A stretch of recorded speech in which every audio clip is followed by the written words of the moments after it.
Hello Miracle Fighters and welcome back to the channel, it's Pton here. Today I'll be going through a V Premium deck and it's for quite an obscure one, which is the Kagero Aleph deck. Aleph or Aleph depending on how you want to pronounce, but it's basically a deck profile for the Embodiment of Victory. So for those of you who may not be familiar with Aleph, right, he's actually one of the first Kagero units introduced back in the first set 1 Descent of the King of Knights. And what he was known for was superior riding during the Grade 2 turn, which was pretty strong back then since you get to, twin drive first. He was also known for having double crits, and then you can also build soul with him for your Mega Blaster finisher, Vortex Dragon. After more than 10 years, we have finally got a retrain of him in the V Premium format, and Bushrod has even managed to keep some of his defining characteristics. So without further ado, let's just get right into it. For the starter, to reminisce the good days, we are playing Lizard Runner Undu. Right, very typical starter where I roll a pawn, draw a card. You can play any starter you want, but I'm just playing this. And you will see that a lot of cards in this deck can actually be used from the Kagero start deck or demo deck or trial deck, whatever you want to call it, which actually makes this deck quite a budget deck. And a lot of cards in this deck are also from Clan Collection, so it's not too difficult to acquire all these cards. Let's begin first with the Grade 3s. Of course, we have 4 copies of our main Vanguard, the Embodiment of Victory Aleph, as you can see right here. So it's one of the 3 new bosses introduced in the most recent Clan Collection for Kagero. So 3 effects. Firstly, activate in hand. If your Vanguard is Embodiment of Victory Aleph, which is himself, or Embodiment of Shield Lam, which is a Grade 2 that I will talk about later, this card, you can put in Embodiment of Armor Bahr, which is a Grade 1, and an Embodiment of Spear Tahr, which is a critical trigger Grade 0, from Rearguard Circle into your soul, and Superior Right Aleph instead. This is actually a reference to the Grade 2 Aleph back in the day, which was actually the original enabler of the famous Superior Right. So since the Grade 2 Aleph does not return in V Premium, they basically just added its skill to this Grade 3 Aleph. An interesting thing with the V Aleph is that it's making use of Lam, which is a new card, which is a card that was introduced only in V Premium. So instead of the Grade 2 Aleph, they've chosen to use Lam here, which is, I think, is a neat concept. But yes, with this effect, you can go into Grade 3 as early as turn 2, which is really strong in V Premium due to the Force Marker, which makes your Vanguard hard to cut early, and also you get access to Twin Drive, as always, right? Even if you skip the turn 2 Superior Right, you can actually also Superior Right Aleph onto himself, as you can see, which means that depending on whether you have the pieces or not, you can have up to 2 or more Force Markers by your first Grade 3 turn. And there's a reason why you want to spam Force Markers, and that's because for Aleph's second effect, which is when your rearguards with Embodiment in their card names attack, you can increase or decrease that unit's power to match Aleph's power until the end of that battle. So this is a brand new skill unique to V version of Aleph. Since Kagero is a Force clan, what this effect means for the deck is basically you want to be focusing on stacking your Force Markers on the Vanguard Circle and have its power also be spread to your Embodiment rearguards. So for example, if you have like on Vanguard Circle and Aleph, right, and you have maybe a Lam, and to give you guys a glimpse of it first, this is Bahr, Embodiment of Armor Bahr, an old school Kagero card, right? So let's say something like that, and you have, for example, just one imaginary gift Force on the Vanguard Circle. Your Vanguard's at 23, all of your Embodiment rearguard attackers will become 23k as well. And this also works for trigger power-ups. So if your Vanguard attacks and your opponent guards for 2 to pass, feel free to just bet everything on the Vanguard, because even if you don't get that 2 to pass, the power that you give to your Vanguard will also be spread to your Embodiment rearguards. So Aleph actually solves one of Kagero's side problems, which is having a strong Vanguard but weak rearguards, by making the rears just as strong as the Vanguard. Aleph's effect to power up your rearguards also makes up for the fact that you have to run like weird vanillas and pretty underpowered Grade 1s like Lam and Bahr, by making them at least, powerful beat sticks that can steal games if the opponent does not have enough shield. And then finally, Aleph also has a third effect. Activated on Vanguard Circle once per turn, you may counterblast 3 to give Aleph plus 15,000 power, plus 1 critical, and plus 1 drive until the end of turn. Then, you may Soul Blast an Embodiment of Armor Bahr and an Embodiment of Spear Tahr, which is the Grade 1 and the critical trigger, and countercharge 3. The countercharge 3 essentially allows you to reuse your counterblasts, not for Aleph's effect because it's once per turn, but it allows you to use your counterblast for your other rearguards effects, which is pretty nice. If not, you can just leave those 3 counterblasts open for the next turn as well. Since Kagero doesn't really soul charge, you may not always get the countercharge off if you cannot get the superior right off as well. But no matter, because the turn that you use this counterblast 3 is most likely your kill turn. With this second effect, Aleph can easily go up to 48,000 power if it's your second grade 3 turn, and if you can play all embodiment attackers, your front row is basically all 48k minimum. Since Aleph gets additional drive, your chances of checking triggers will increase obviously, and Aleph is also building double crit, which makes things really hard for your opponent to guard. So yes, quite a lot of pressure there, but it's really like an all-in kind of card. So that's our main boss, Embodiment of Victory Aleph. To make the deck even more lethal, I find this card to be the best secondary grade 3, or rather best grade 3 to pair up with Aleph. And that is Kagero's most iconic break ride, Dauntless Drive Dragon. So this card has been reprinted again alongside Aleph, and let's have a look at its effect. So 3 effects just like Aleph. Firstly, at the end of the battle that your drive check revealed 2 or more normal units, you can give one of your front row rearguards plus 10,000 power until the end of turn. What this means is regardless whether you check a trigger or normal unit, you will always get a plus 10k somewhere, right? It's a pretty simple power-up effect that also fits this deck's theme of powering up the rearguards and the Vanguard together. Second effect, at the end of the battle that it attacked, if your hand has 4 or more cards, once per turn you may discard 3 cards from your hand to restand Dauntless Drive Dragon. So Dauntless Drive isn't Dauntless Drive if you cannot restand, so here we go with the restand effect. Even though discarding 3 cards can be a big cost, it's often still a good effect to go for because there's no restriction, like it doesn't require your opponents to be on grade 3, and you can use it as early as turn 3 even if you're going first. This can put a lot of pressure on your opponent because Dauntless Drive restands without losing drive checks. And some games you might even win outright just because you check a bunch of crits and your opponent is just not prepared to guard them. Especially if they don't have like heal guardians and stuff like that. But besides those 2 effects, the main reason that Dauntless Drive works well with Aleph is because of its third effect. When rode upon, you can choose one of your Vanguards, and it gets all of this card's auto abilities other than its ability until the end of turn. What this means is that if Aleph rides on top of Dauntless Drive, or rather any grade 3 rides on top of Dauntless Drive, it will inherit the first 2 effects from Dauntless Drive, which means that any Vanguard can be a restander as long as you ride Dauntless Drive as your first grade 3. This is basically how you utilize both Dauntless and Aleph at the same time.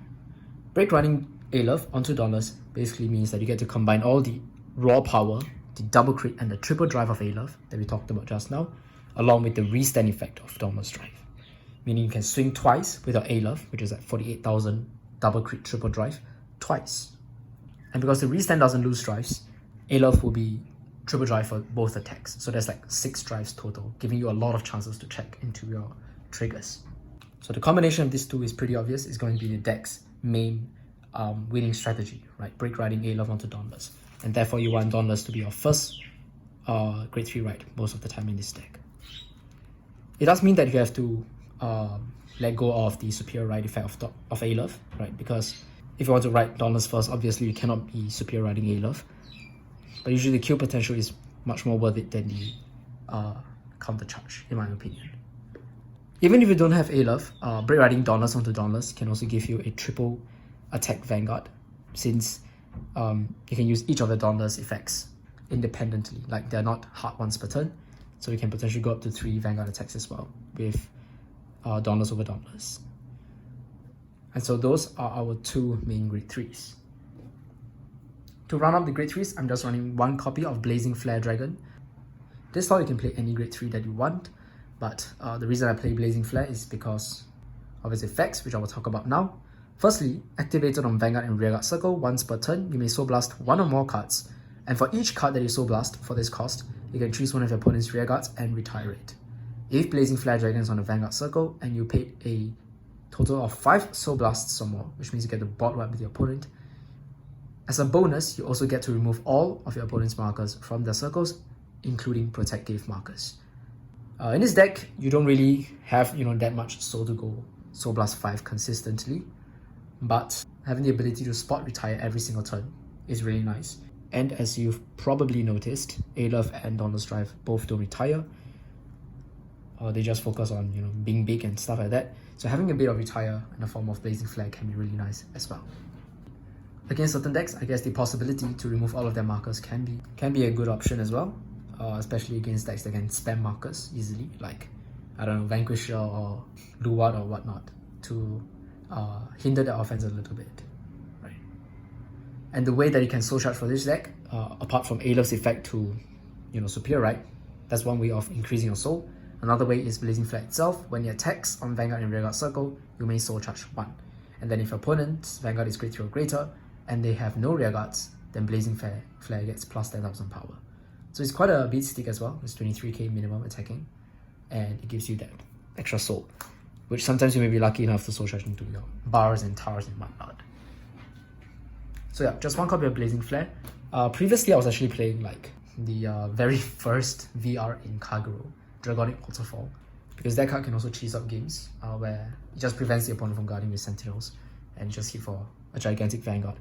The idea is that Dragonic Waterfall will be like a third finisher, or rather not third finisher, but your follow-up grade 3 after your Dauntless and Aleph turn, in the event your opponent survives, because by then you probably won't have, you know, the counterblast for Aleph, and you will have, you know, a ton of grade 3s in your soul, which can pay for Dragonic Waterfall. But I mean, it's not really needed. It's just an alternative finisher. So really, you can play any grade 3 in this slot. So for now, Blazing Flare works well because of the spot retire mainly. Let's put this here. So it's also reprinted in the V-Clan collection. It's the previous one, along with Dauntless Dominate Reverse, if I'm not wrong. And that's basically it for the grade 3s. Very simple. Let's move on to the grade 2s. For the grade 2s, we begin with arguably the most important one, Embodiment of Shield Lum. Because by riding it, you have the chance, you have the option of superior riding into Aleph. Otherwise, it has the embodiment name, right? It's the Embodiment of Shield, which means that on Rearguard Circle, if it attacks, it will get Aleph's power. This means that even though it's a vanilla grade 2 10k, it's probably going to be attacking for like much higher than any other grade 2 in V Premium, right? It's going to be hitting for 30 over 1,000 on its own. The cool thing though is that V Premium vanillas either have increased stats in terms of number of criticals or shield value, and for Embodiment of Shield Lum, very fittingly, it has a 10k shield, so it's a 10k intercept, as opposed to regular grade 2's 5k guards. So in a way, it adds a bit to the defense of this deck. So that's our 4 copies of Lum, and this Lum I got from the demo deck. It looks really cool, but they are also included in the trial deck. So for those of you who've started V Premium with Kagero, this is a good time to, you know, start using all those old cards. Another really important grade 2 in this deck is the Tahr Cannon Dragon, which I'm playing at 3 copies for now. This card, if I'm not wrong, is also included in the previous V-Clan collection set, along with Dauntless Dominate.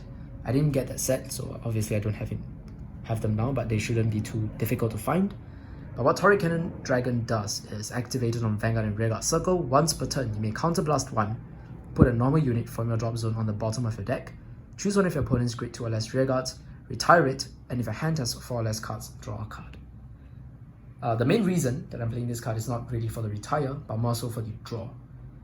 So with Dauntless Drive Dragon, right, you'll be discarding quite a bit for restands, and Kagero doesn't really plus much, right? We minus the opponent, but we don't really plus much on our own. So having Tahr Cannon Dragon to give you a draw and a potential retire on the opponent's field is really good. Recycling a normal unit from the drop zone is also an extra bonus. There's not really a need to recycle anything in this deck, unlike in the Dragonic Overlord deck. And I find that more of a restriction, right, than something good. But mainly you just want to play this for the extra card draw and the potential intercept or booster snipe, right, that you can have. So there's 3 Tahr Cannon Dragons. And it's an activated effect, just like Blazing Flare, which is really good. It's not one place, so we can potentially use it every time. Finally, for the grade 2s, we're playing 3 copies of Break Breath Dragon, which has been reprinted again over here.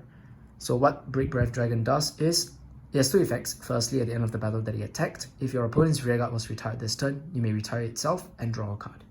So your main retires in his deck are Turret Cannon and Blazing Flare. For the Grade 1 slot, we also have Bahr, which is another key card in his deck that can retire. So it's not too difficult to activate this effect, and having a bit more draw power can always help. I like the fact that it disappears to draw.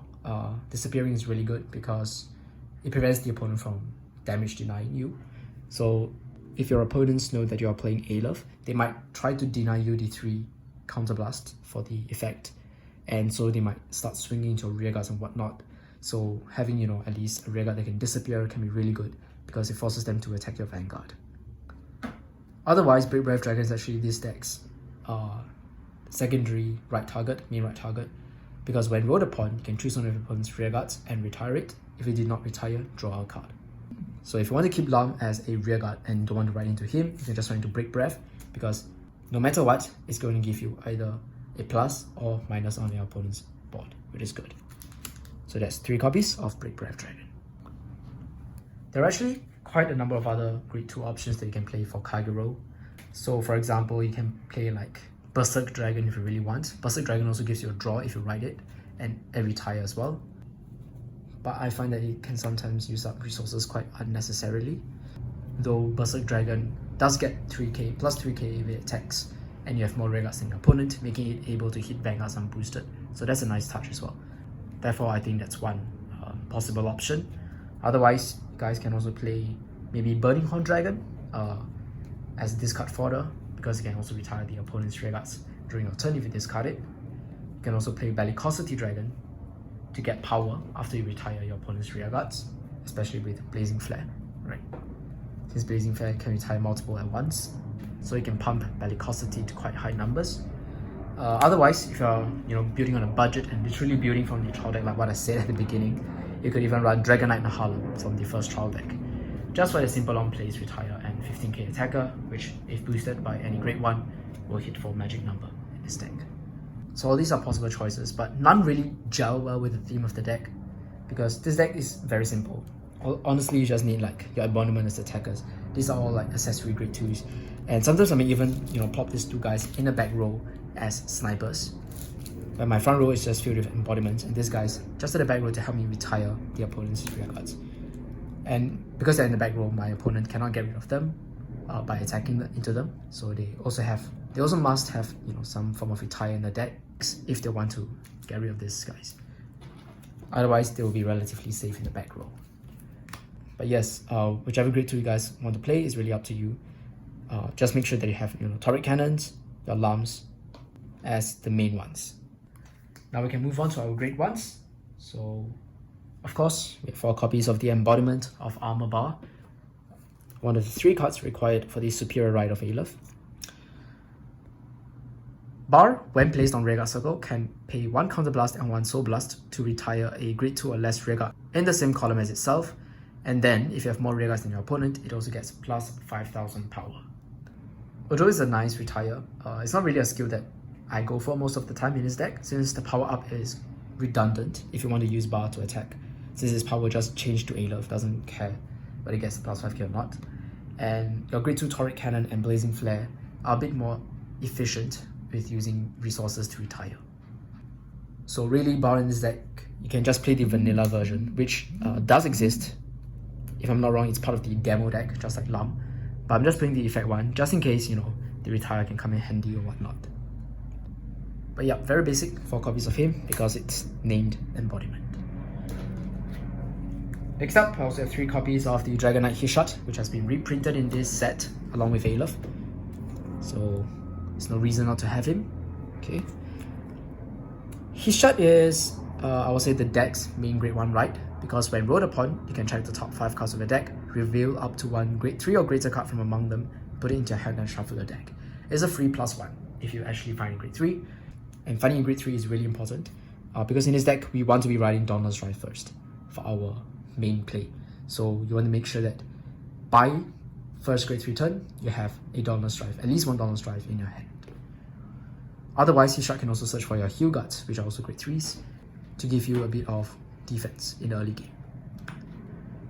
On Rearguard Circle, his shot also has an effect, which is when placed, you may counterblast 1 and soul blast 1, draw a card, and retire one of your opponent's back row rearguards. The +1 is really nice, and most of the time if I can choose, I will use his shot over Bahr's effect, just for that draw. But otherwise, his shot is mainly here for the grade 1 ride. So you might even want to bump him up to 4. Our next grade 1 is quite similar to his shot. It's basically our Kagero's grade 3 searcher, Lava Flow Dragon. So very simple, on place onto the field, check top 5, add a grade 3 to hand, and then discard 1. And then the special clan exclusive effect is, during your turn, if you have more rearguards than your opponent, Lava Flow becomes a 13k attacker / booster, which can be nice in the early game. Very simple card, right? Play 3 copies of it. And then to round up the grade 1s, I'm playing 4 copies of the Flame of Hope Ermo. So Ermo has 2 effects. The first is during the battle that it boosted, it gets plus 3000 power, making it an 11k booster. 11k is kind of a weird number, but at least when boosting your grade 3s, it helps to make 24k, which is like magic numbers. That I guess, you know, can hit 14k Vanguards or whatnot. But yeah, 11k, interesting, right? But the main purpose of Ermo is for the second effect. When your opponent's rearguard is retired during your turn, you may retire this unit to draw a card and countercharge one.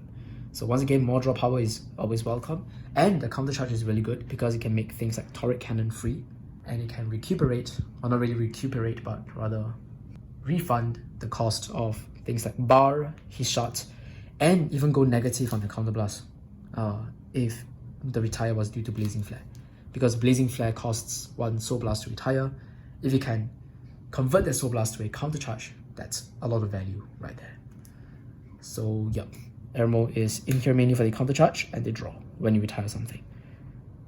Because then it makes it much easier for you to have the CB needed for Aleph's effect. But yes, 4 copies of Ermo. And that's pretty much it for the normal units. Very simple lineup, honestly. Right, just max on all the embodiments and just throw in all the good Kagero cards. That honestly, I think all of them are very accessible because the majority of them have been reprinted in Clan Collection. Let's move on now to the triggers. So for the triggers, it's also another very standard lineup. So that's our 4 Hue Guardians, 4 draw PGs, and then 8 critical triggers, of which 4 copies of them are your Embodiment of Spear Tahr, which is again an embodiment and also used in Aleph's Superior Ride. So let's talk about the crits first. I am playing 8 critical triggers over here, as you can see. 8 because we want to max out our chances of checking critical triggers. We have 6 drives with Aleph and Dauntless Drive, and because this deck is a restanding Vanguard deck that does not lose drives, playing as many crits as we can means that the chances of us critting our opponents to death is much higher. The deck naturally has big beat sticks already because of Aleph's effect, so giving them the crit will be like giving them the extra edge to push through and I guess make all of attacks much more lethal. For draw PGs, I think a bit of draw power is needed in this deck, even though we have quite a bit of cards that draw, but you can never get too much draw power, right? So that's the reason why I'm not playing like 12 crits, I'm playing 8 crits and 4 draws. And because we want some Sentinels in our deck, the draws are the draw Sentinels. We even got Bari, which I also reprinted, it's just that I have not managed to pick up the actual ones here. And then lastly, for Hue Guardians, you can play like the 20k heals, Genjo, or whichever one that you want. But here I max out on the Hue Guardians, just to give myself a bit of a damage buffer in the early game, right, for more defense. And also just increases the number of grade 3s in his deck such that I can at least find something with his shot. Though I personally do have to admit that the 20k shield has been looking quite attractive nowadays because this is a force deck, right? So if you guard with the 20k shield, you're bringing your defensive power up to 33k, which means you can block all attacks 32k and lower, which is quite high. A lot of decks can do 32k, can go up to 32k attack power, especially for like Excel and Protect decks. So having the potential to one-card guard those attacks in the late game can really help. So it's really up to you guys whether you want to play max out on the Hue Guardians. Otherwise, you can go 3-1 or 2-2. But yes, that's the trigger lineup. Very standard, very basic. Just have to make sure you have the 4 Embodiment of Spear Tahrs.